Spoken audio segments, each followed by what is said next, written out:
वह रात जब आसमान में सब कुछ बदल गया। 24 दिसंबर 1999, नेपाल की राजधानी काठमांडू का त्रिभुवन अंतरराष्ट्रीय हवाई अड्डा।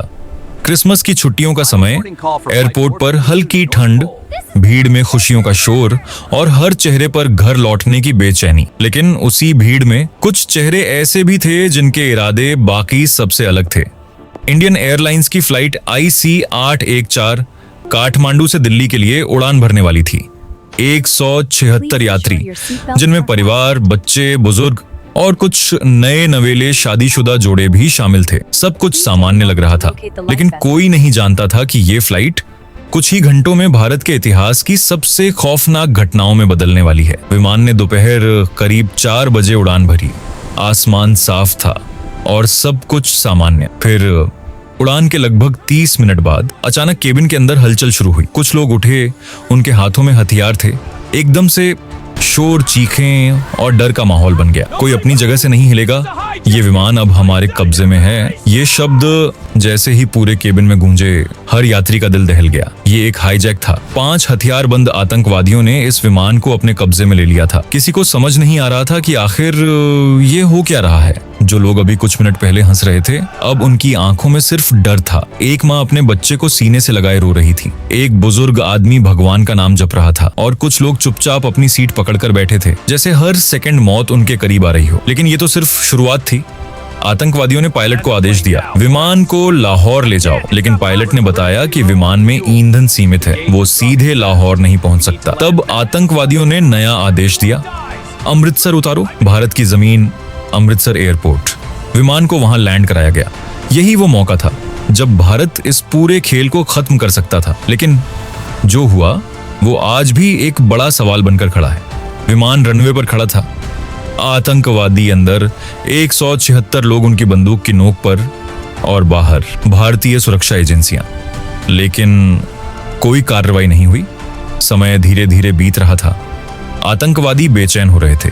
उन्होंने चेतावनी दी, अगर हमारी बात नहीं मानी गई तो हम एक एक करके यात्रियों को मारना शुरू कर देंगे। अंदर का माहौल और भी खतरनाक हो गया। एक युवा यात्री, रुपिन कटियाल, अपनी पत्नी के साथ हनीमून से लौट रहा था। अचानक उसे आतंकवादियों ने निशाना बनाया।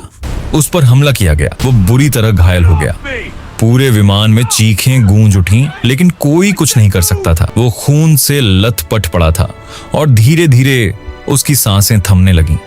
ये IC 814 का पहला खून था। एक ऐसी शुरुआत जिसने ये साफ कर दिया कि ये कोई सामान्य हाईजैक नहीं है। बाहर अमृतसर में समय निकलता जा रहा था। बताया जाता है कि विमान को रोकने के लिए फ्यूल टैंकर को जानबूझकर धीरे भेजा गया ताकि समय मिल सके। लेकिन ये देरी ही सबसे बड़ी गलती साबित हुई। आतंकवादियों को शक हो गया। उन्होंने पायलट को आदेश दिया, तुरंत उड़ान भरो, नहीं तो हम सबको मार देंगे। और फिर वो विमान भारतीय जमीन से उड़ गया। एक मौका जो शायद भारत के हाथ से निकल चुका था। अब IC 814 भारत के नियंत्रण से बाहर था। विमान पाकिस्तान की तरफ बढ़ रहा था, लाहौर जहां उसे उतरना था। लेकिन पाकिस्तान ने पहले उसे लैंडिंग की अनुमति देने से इनकार कर दिया। रात हो चुकी थी। विमान में ईंधन खत्म होने के कगार पर था। अंदर लोग दहशत में थे और बाहर कोई देश इस विमान को स्वीकार नहीं कर रहा था। कुछ समय बाद मजबूरी में पाकिस्तान को लैंडिंग की अनुमति देनी पड़ी। विमान लाहौर में उतरा, लेकिन वहां भी ज्यादा देर रुकने की इजाजत नहीं मिली। ईंधन भरने के बाद उसे फिर से उड़ने के लिए मजबूर किया गया। अब ये विमान किसी एक देश का नहीं रहा था। ये एक चलता फिरता कैद खाना बन चुका था, जहां हर यात्री मौत और जिंदगी के बीच झूल रहा था। और आगे जो होने वाला था वो इस पूरी कहानी को और भी खतरनाक बना देगा, क्योंकि अगला पड़ाव था दुबई, जहां इस कहानी का एक और दर्दनाक अध्याय लिखा जाने वाला था। दुबई, जहां उम्मीद और डर आमने सामने खड़े थे। लाहौर से उड़ान भरने के बाद IC 814 अब एक ऐसी दिशा में बढ़ रहा था जहां हर यात्री के दिल में एक ही सवाल था, अब आगे क्या होगा। विमान के अंदर की हवा भारी हो चुकी थी। घंटों से बंद एक ही जगह पर बैठे लोग डर, थकान और अनिश्चितता से टूटने लगे थे। किसी को नहीं पता था कि वे जिंदा बचेंगे या नहीं। पायलट लगातार आतंकवादियों के आदेशों का पालन कर रहा था। हर गलत कदम 176 जिंदगियों पर भारी पड़ सकता था। और फिर विमान दुबई के आसमान में पहुंचा। यहां उम्मीद की एक हल्की किरण दिखाई दी। दुबई एक ऐसा स्थान जहां अंतरराष्ट्रीय दबाव और मानवीय आधार पर कुछ राहत मिल सकती थी, लेकिन आतंकवादी अब और भी ज्यादा आक्रामक हो चुके थे। उन्होंने साफ कह दिया, अगर हमारी मांगें नहीं मानी गईं, तो हम और लोगों को मारेंगे। विमान में सन्नाटा छा गया। कुछ यात्रियों की हालत इतनी खराब हो चुकी थी कि वे बेहोश होने लगे थे। छोटे छोटे बच्चे भूख और डर से रो रहे थे। बुजुर्गों की सांसें भारी हो चुकी थीं। इस बीच रुपिन कटियाल का शरीर, जो अमृतसर में घायल हुआ था, अब पूरी तरह शांत हो चुका था। वो अब इस दुनिया में नहीं था। उसकी पत्नी उसी विमान में बैठी थी, अपने पति के निर्जीव शरीर के पास, आंसुओं के साथ, लेकिन आवाज के बिना। वो दर्द शब्दों में बयान नहीं किया जा सकता। दुबई में अंतर्राष्ट्रीय दबाव के चलते कुछ राहत मिली। आतंकवादियों ने कुछ यात्रियों को छोड़ने का फैसला किया। करीब 27 यात्रियों को रिहा किया गया, जिनमें महिलाएं, बच्चे और कुछ बीमार लोग शामिल थे। लेकिन ये राहत भी अधूरी थी, क्योंकि बाकी 150 से ज्यादा लोग अभी भी उसी कैद में थे। और सबसे दर्दनाक पल तब आया जब रुपिन कटियाल के शव को भी विमान से उतारा गया। एक ऐसा युवक जो अपने जीवन की सबसे खुशहाल यात्रा पर निकला था, अब एक ठंडी लाश बनकर अपने देश लौट रहा था। उसकी कहानी पूरे देश को झकझोर देने वाली थी। दुबई में कुछ घंटे रुकने के बाद फिर से आतंकवादियों ने पायलट को आदेश दिया, अब कंधार चलो। कंधार अफगानिस्तान का एक ऐसा शहर जहां उस समय तालिबान का शासन था, और यहीं से इस कहानी ने सबसे खतरनाक मोड़ लिया। विमान ने जब कंधार की जमीन को छुआ तो बाहर का दृश्य देखकर हर किसी का दिल बैठ गया। चारों तरफ हथियारबंद तालिबानी लड़ाके खड़े थे। उनके हाथों में बंदूकें, उनकी आंखों में सख्ती और उनके चेहरे पर कोई भाव नहीं। अब ये सिर्फ एक हाईजैक नहीं रहा था, ये एक अंतरराष्ट्रीय संकट बन चुका था। विमान पूरी तरह से तालिबान के कब्जे वाले क्षेत्र में था, भारत की पहुंच से बहुत दूर और आतंकवादियों के लिए सबसे सुरक्षित जगह। अब आतंकवादियों ने अपनी असली मांगें सामने रखीं। उन्होंने भारत सरकार से कहा, हमें अपने 3 सबसे खतरनाक आतंकवादियों को रिहा चाहिए। ये मांग सुनकर भारत में हड़कंप मच गया, क्योंकि जिन लोगों को छोड़ने की बात हो रही थी वो साधारण अपराधी नहीं थे। वे ऐसे नाम थे जिनका इतिहास खून और आतंक से भरा हुआ था। विमान के अंदर हर यात्री अब एक सौदे का हिस्सा बन चुका था। एक ऐसा सौदा जिसमें एक तरफ 150 से ज्यादा जिंदगियां थीं और दूसरी तरफ देश की सुरक्षा। भारत सरकार के सामने अब सबसे बड़ा सवाल था, क्या 150 लोगों की जान बचाने के लिए देश के दुश्मनों को आजाद कर दिया जाए? कंधार में दिन बीतने लगे। विमान के अंदर हालात बदतर होते जा रहे थे। खाना सीमित, पानी कम और डर हर पल बढ़ता हुआ। कुछ यात्रियों ने हिम्मत दिखाने की कोशिश की, लेकिन आतंकवादियों की नजर हर किसी पर थी। कोई भी गलती सबकी जान ले सकती थी। बाहर भारत में हर घर में टीवी के सामने लोग बैठे थे। हर खबर, हर अपडेट लोगों की धड़कनें बढ़ा रहा था। परिवार अपने अपनों की सलामती की दुआ कर रहे थे। सरकार लगातार दबाव में थी और इसी बीच कंधार में बातचीत शुरू हुई।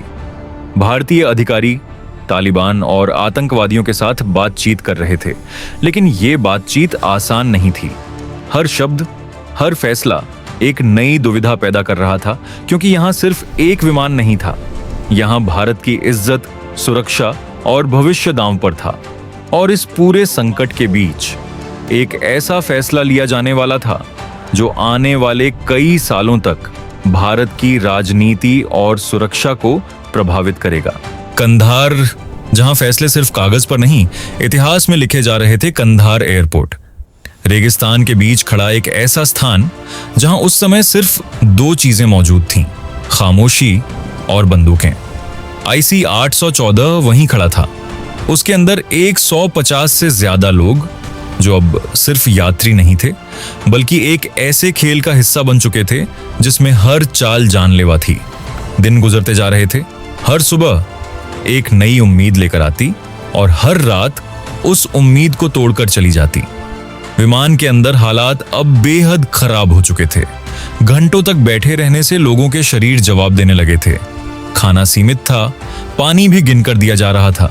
कुछ यात्रियों को बुखार हो गया था, कुछ लोग मानसिक रूप से टूट चुके थे, लेकिन सबसे बड़ा दर्द था अनिश्चितता का। क्या हम जिंदा वापस जाएंगे? इस सवाल का जवाब किसी के पास नहीं था। आतंकवादी अब पूरी तरह नियंत्रण में थे। उनकी आंखों में अब डर नहीं बल्कि आत्मविश्वास था, क्योंकि उन्हें पता था अब भारत उनके जाल में फंस चुका है। वो फैसला जिसने भारत को हमेशा के लिए बदल दिया।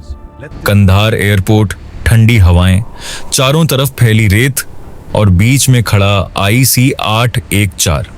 दिनों से चला आ रहा यह संकट अब अपने अंतिम चरण में पहुंच चुका था।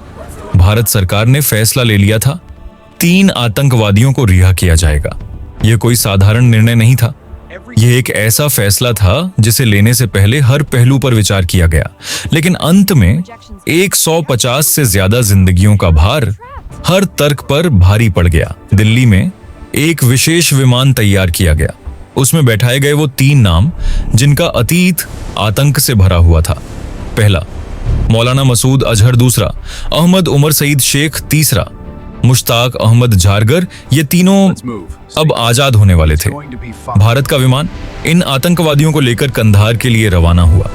उस विमान में भारत के अधिकारी भी मौजूद थे, जिनके चेहरे पर गंभीरता साफ झलक रही थी, क्योंकि वे जानते थे यह सिर्फ एक आदान प्रदान नहीं है, यह इतिहास का एक ऐसा मोड़ है जिसका असर आने वाले वर्षों तक दिखाई देगा। कंधार पहुंचने के बाद वो पल आया जिसका सबको इंतजार था।